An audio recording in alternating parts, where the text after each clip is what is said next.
I've made a fresh start, Maggie, Bridget said, heading into the warmth and light of the kitchen. I've launched my own business. Fat snakes of rain slithered down the window panes, distorting any sense of scale of the shrouded expanse of land that rolled down into the savage reach of the Pacific swell. I fixed my gaze on the dark, bleak void. Forget the wine, I would have poured myself a stiff drink or two or three if there'd been any drop of hard alcohol to be had. What? I asked. How have you had the wherewithal to even think of working in your condition? I guess you'd call it a cottage industry. Bridget had my attention now. She motioned to a stack of measuring cups and wooden spoons. I stepped closer to better take in the contents of the countertop, remembering the hippie herbs and potions that were Bridget's bag back when we were in our teens.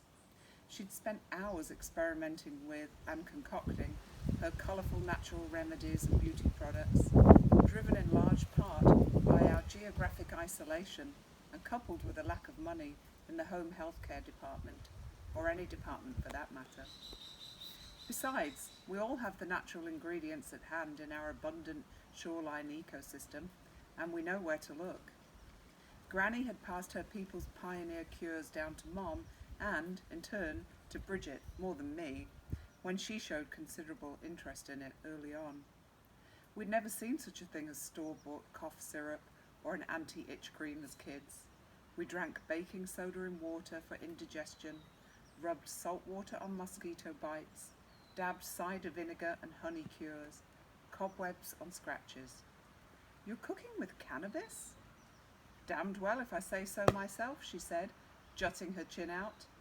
If you must know, I started out baking to bolster my condition, Bridget explained. After I'd been forced to succumb to the chemo, I switched from smoking weed to edibles. She looked me in the eyes. Microdosing is where it's at, she informed me, with a markedly new air of confidence. Instead of one big hit, a steady, longer-lasting release.